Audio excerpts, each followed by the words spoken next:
Hello everyone, this is Cybertronian Beast, and let's talk Transformers. Today we're taking a look at Fall of Cybertron Swindle. So we might as well open it, and let's do that right now. So there is Swindle, out of the box, holding his gun. And the first thing that I notice when I get him out of the box is that he feels really, really light. There's just something different about these Fall of Cybertron toys. They just don't seem to be made with the same kind of quality that last year's toys were. And that's unfortunate, because last year's toys were fantastic. And these Fall of Cybertron ones, they really had some really good molds to work with. And they just, I mean,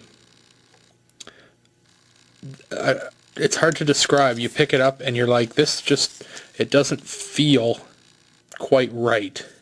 There's a lot of gappy space, if you can see there, underneath his chest. There's a huge hole there. I can get my finger right in it. And on the back, it's really just empty. There's just nothing there. So he has no back whatsoever. Now, we've all heard rumors that it's due to the price of, plastic going up, and, the company having to cut costs here and cut costs there to make sure that everything still looks good, but doesn't end up costing an arm and a leg. And they've been able to maintain the price point, because this figure was $16.77 at Walmart, and obviously last year's figures were also 16 Swindle, whatever. So getting down to Swindle, let's get a closer look at him here. He has a really cool face sculpt, but because he has very little paint, all he has is that blue or that purple visor on. You can't really see his face sculpt all that well. There is zero light piping, so you're not going to get any light piping out of there. And yeah, so I mean, if you're a fan of customization, you could really get in there, because he's got a really prominent nose. The sculpting for his mouth is there. He's got a nice chin that you can work on. So you could really do some nice work on a face and really bring it out. It looks quite good. The arms on Swindle, they are ball joints. They do make quite good use of ball joints on Swindle. So you will get a full 360 rotation on his shoulder.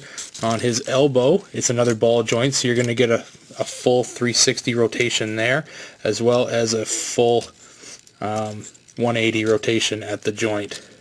His wrist doesn't have a joint whatsoever. It's molded into the arm, but it is painted different color, so you can tell that where the hand stops and the arm begins, which is nice. That's appreciated, because sometimes they really don't do that. His gun doesn't have any paint on it whatsoever. It's just molded black plastic. And the gun for all of the Combaticons, they actually do combine themselves into Bruticus's gun, which is nice. I actually like that feature. It saves on losing guns, because we all know from G1, if you remember back that far, guns for the figures from the original Combaticons or the Constructicons or any of the other combiners, you basically combined everything and then you lost the guns because they were tiny. This is a really cool idea, and I like it. So now that we've gotten rid of the gun, we're going down to the waist, and he has a full 360-degree swivel at the waist. That's nice. His hips, he does have a ball joint there, so you're going to get a full range of motion on that. He has an upper thigh swivel, and you're going to get a full 360 there. He has a knee joint, so you can get a full kicking motion there, just 90 degrees. And that's about it. He has a toe joint, really, kinda. It's due to transformation, but if you really wanted to get some kind of pose out of him. So he does have a fair number of articulation points on him, and that's pretty good for a figure of, from what I consider to be low quality. I appreciate that. It's pretty good. The joints are nice and tight. I haven't had any issues with any of the joints on my figures. The only problem I did have at one point was one joint got stuck and the ball joint popped out. But other than that, ball joints are ball joints, and you're gonna have them pop out at some point. Anyway, let's get down to the transformation here. First thing we're gonna do is we're gonna take off this chest bit here, or you're just gonna pop it away, and we're gonna rotate it up. At the same time, you can flip Swindle's head down. Oh yeah, his head does rotate. I forgot to mention that. You can get it to turn, and it will go most of the way around. It is hindered by these engine bits on the side. So you rotate Swindle's head down for transformation, and you're going to bring it all the way back up here. You do have these little claw bits on the front, which do go in and out, and they will peg into somewhere near the end. Okay, now we'll just swip around to the back here, and we are going to flip his toes down like that. We're going to join his legs together. We're now going to spin him at the waist, and now we're going to bend him at the upper thigh and bring that down like that. See how it makes kind of an L there? Yeah. Kind of ass backwards, sorry about that. Alright, so now the arms. Now we can basically kind of move this in and out of the way. It doesn't make much of a difference. This part right here, this is a pain in the ass to get out. This is what you need to combine him for a leg. Now, I'll show you how to get that out in a second.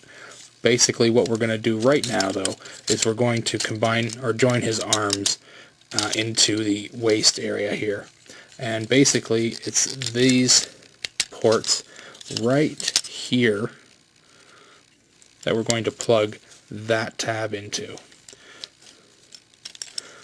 Okay, so we're just going to line it up, peg it in, push the arm in all the way. Are we backwards here? Yep, we're backwards.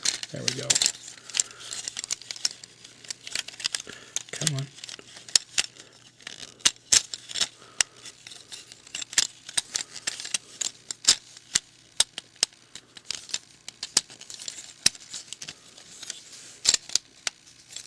There we go, there's one.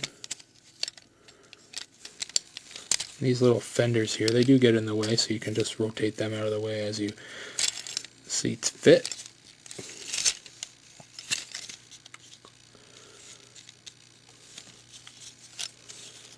Alright, and this one now.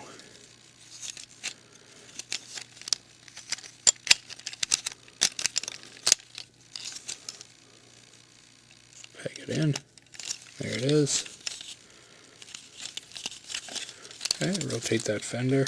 Oops.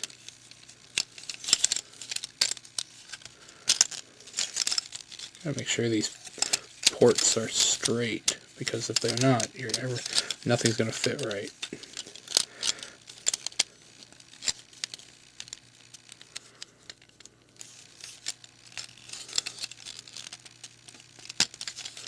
Alright, so there we go. Okay, so now we've got all that. Our fenders are up, and now we can just kind of peg in here. Now you've got these two pegs, 1, 2, and they do peg into the legs. Right about there.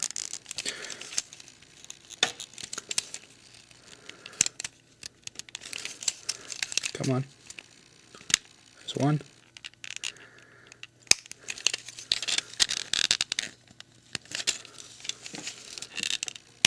There's two. Perfect.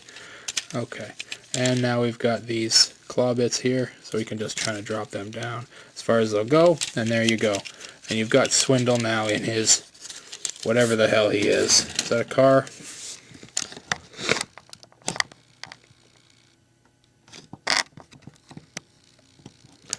So that's Swindle in his vehicle mode.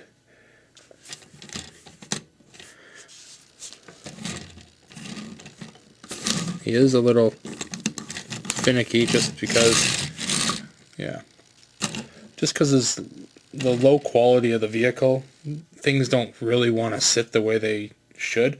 His gun does peg in right above the top here, and that's not bad. It makes it look a little bit more beefy. So that's pretty cool. And like I demonstrated, he does roll pretty well.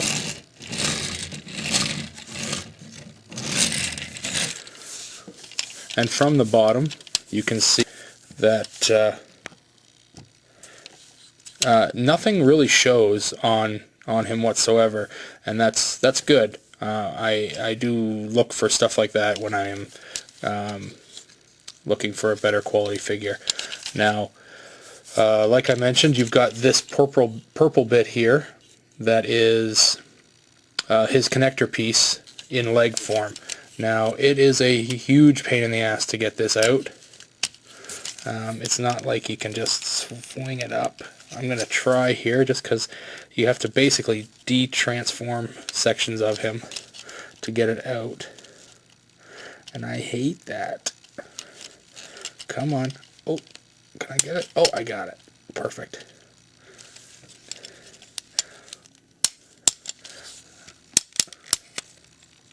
So there's that. And then you flip out Swindle's feet while the legs are joined, and you now have Bruticus's foot.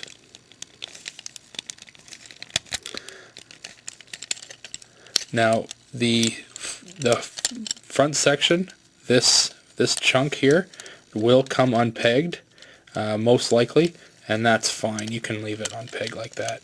I also like to flip up these spiky bits just because it looks a little bit more menacing. And then after that little bit, you're about done. You're about done with the Bruticus foot. And it, I think out of the appendages, it's about the closest thing to an actual looking appendage that you're going to get from these figures. Now, we haven't gotten into the other figures yet, but I have done them on my own just so that I could learn their transformations a little bit, and they're not that great. As you can see down here, you do have a hand. So if you chose, you could flip this back in, his feet in. You could twist this down like so.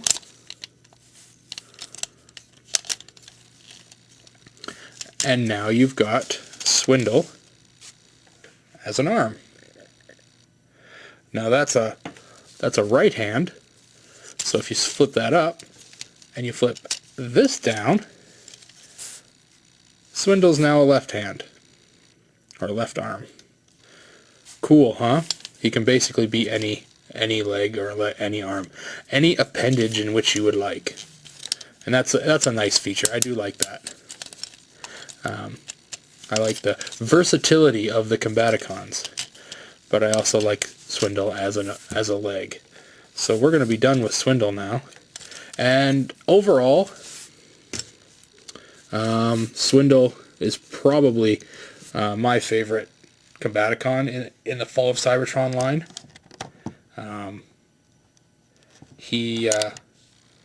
He's definitely one of the easier transformations. There's not a lot less to him. In his robot mode, he looks okay. I don't like all of the gappy spaciness that there is in his robot mode. His alt mode is solid, and that I like. And in his appendage mode, he is solid, and he looks decent. and that I also like. Now, whether it's fair or not, I'm going to be comparing these current Deluxes from the Fall of Cybertron line to previous Deluxes from other lines, say last year's Generations or Hunt for Decepticons or Reveal the Shield, and it may or may not be fair, but they are Hasbro creations in deluxe form, and if you do that, these current generations are subpar, and that's unfortunate, but it's something that we're going to have to get used to. Anyway, this is Cybertronian Beast, so I'll talk to you later.